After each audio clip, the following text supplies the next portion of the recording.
бирөөсү баса албайт ата энелерденчи. Бирок баласы өзү жок, умурага такыр келген эмес да. Биздеп куттуктап жөнөтүп салган. Баягыны ойлойт, алар жөн эле эс алып келет ал жакта депчи.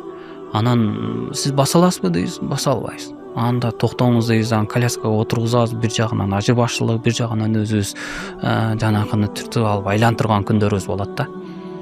Баласынын аны менен иши чатагы да жок да. Аны ойлойт, жыргап эле жүрөт ата энем депчи. Ушунчалык кыйналат. Кээ бир ата энелер айткандар болду да, Кабанын тегерегиндечи. Балама караганда сен түзүгүрөөк экенсиң депчи. Балама караганда сен мени жакшы кызмат кылдың мага депчи. Мен сенден ыраазымын деп баласыга бербеген дубасын бизге бергендер болуп атат да. Ошондуктан ушул учурдан пайдаланып айтар элем, эгер ата энебиздин ыраазычылыгын аламын десе, дубасын аламын дей турган болсо, чогуу бар кызмат кылыш керек.